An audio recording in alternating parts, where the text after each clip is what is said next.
Everybody, thanks a lot. You know it's football season. You know it's CIAA time. When you've got the head coach of the Shaw Bears, I'm talking about Adrian Jones, and your coach. Thanks for hanging out with me a little bit here. Thanks there, for bud. having me, man. Now, 6-4 last year, another winning season. Lost that last one. How's the offseason been with that standard of excellence that you set? Because if it's not a winning season, it ain't Shaw Bears football. How's that offseason been for you? Right, it's been excellent. You know, you talked about that last game, and you're only as good as your last game. You know, no disrespect to St. Aug. They came out and had a game plan, but they beat us. You know, a 0-9 team getting their first win of the season against us. You know, that hurts. You know, and that's in the back of our heads, and we want to prove people that we're not a fluke. And we've been working hard and working more on our mental. We got the athletes, we can play football, but mentally we gotta be stronger than what we were. I was going to say, you're giving off the vibe, and the guys that I've been around, a loss like that, especially the last one of the year, can really not crush a team, but that can hang on you like a weight. Right. Or it can be that thing that gets you up at 5:01 to go in the weight room and keep on pushing and to keep on working. And it seems like you guys are that group that has used that as fuel to motivate and push you guys instead of the fire to burn you up in the offseason. I've been on a lot of championship teams, and the one reason why we were champs, it was accountability by our players. And man, these guys are holding each other accountable. Being late for the weight room it's not heard of. You know, going to class, every little thing to be a champ, these guys are doing. So now it makes my job easier. I can be a head coach and do some other things instead of policing the players. They are policing themselves now. That is true. When the seniors come in, step in and get to them before you get there, that's when you know you got something special there. That's absolutely, for sure. Yes. Let me ask you about that. There was a lot of tight games last year. I mean, I know that it's a couple of plays one way either way, but we're talking less than a touchdown. I mean, you could have gone from 6 wins to, I want to say, maybe 9 with just 6-7 points either way. How do you get those guys to realize you have to dot every I and cross every T, in and amongst also with the training and the weights and running and repping? And how do you basically take it to that next level to make it that extra fine for execution, if you would? Well, all summer we've been watching those games that you're talking about, and we've been cutting at the bit with it. Every single play, the good plays, the bad plays, and these guys are actually seeing that we're right there, by watching that film, and that's something that we have never done. Of course, we watch film in the off season, but it's been like dissecting every little thing that we do right and wrong, and we're right there at it. I think we're going to be a team to be reckoned with. We got a lot of weapons. I don't usually talk about how good we are, but we're going to be damn good. Well, I know last year you were running over people. If it wasn't Sidney Gibbs, it was Zaire Barnes. Let's talk about Gibbs right off the top, because that's the one I know that everybody's been asking me about. He is back looking to hopefully have what looks like a record-setting year. It seems like he's been there forever, but it just means he's been tearing people up that much. How much am I going to be calling his name next year? You'll be calling his name a lot. Sidney Gibbs is a junior. You said he might be been around for a while, but he has another year. And we just did our maxes. He bench pressed 360 pounds. He squatted. Stop. What? 360 pounds. He bench pressed 360 pounds. That's scary. Yes. Squatted 515, and he power cleaned 330. That's even scarier. And when you got horses up front that we have up front, I mean, it's scary just to think about it. And what better way? We lost a couple guys. We lost a running back coach.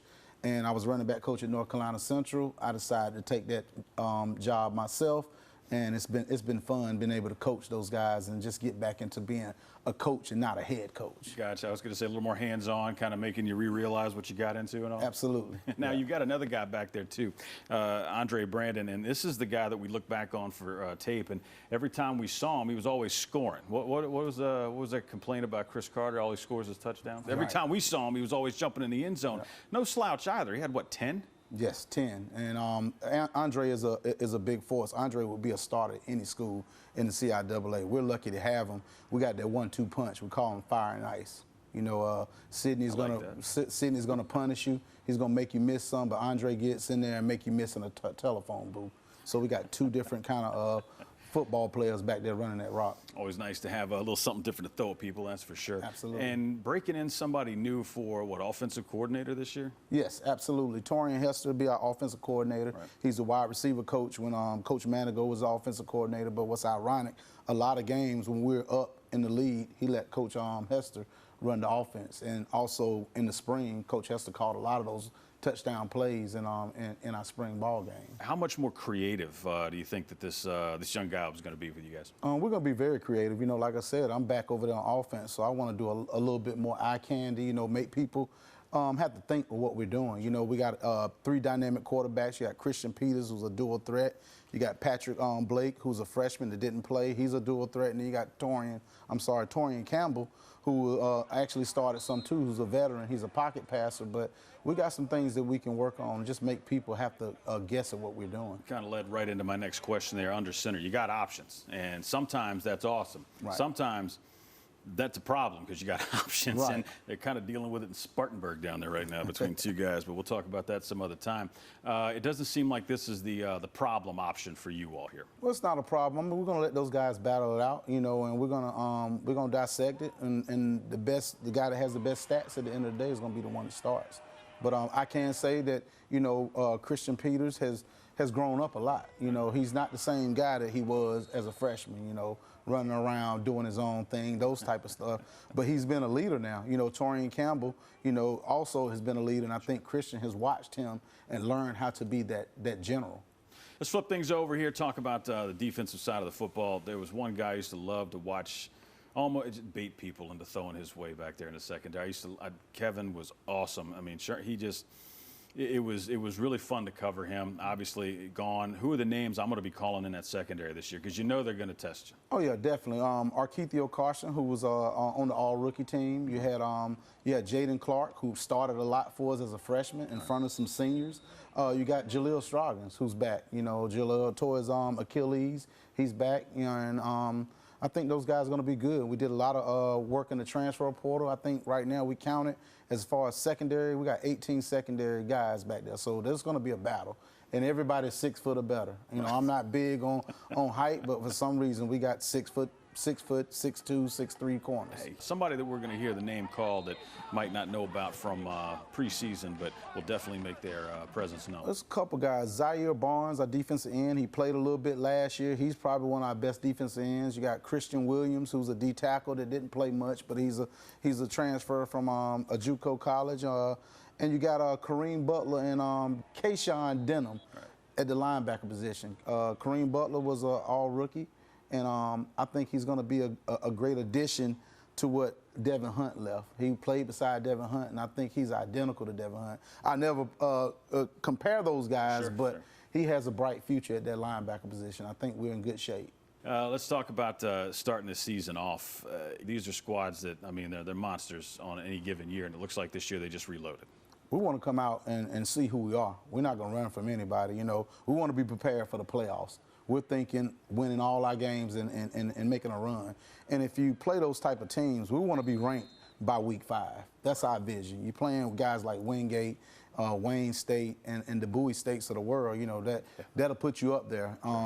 We know Wingate, you know, they came out and beat us pretty good last year, but we're ready for that game. We had that marked after we left off the field last year, and it's going to be a totally different looking football game this year, I think. Speaking of tradition never graduating here, Fayetteville State University, it seems like it always comes down to in the South, especially the last couple of years between you and Fayetteville State.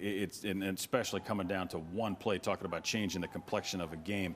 How do you keep the focus on playing a full 4 quarters and not get your players so hyped to look too far ahead? How do you keep them focused on what's in front of them instead of getting too psyched up and to play Fayetteville down the road, Coach? Well, we talked about it after the Fayetteville State game, like, because if you watched us play after Fayetteville State, we kind of started going down. You know, we kind of figured, like, we beat them, we're going to go to the championship. We lose, it's over, when it really wasn't over. But what we done is not focus so much on Fayetteville State. We're going to focus on Wingate the first game, then the second game, third game. And whenever we play Fayetteville State, we're going to focus on them. We're not going to.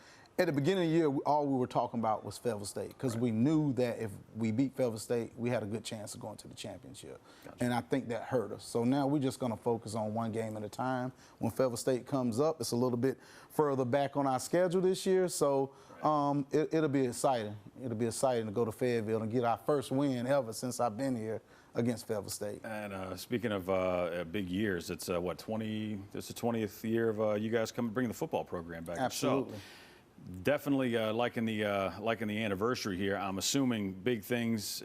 What's your outlook? What would you like to see? What would you like to cap 20 years off at Shaw University? Well, one, we want to start off by winning our first game. You know, I'm a big stat guy. Since I've been here, we haven't won our first game. I think that's going to really change our program around. And then two, take each game day by day, each week by week, and just be a sound football team, be a creative football team.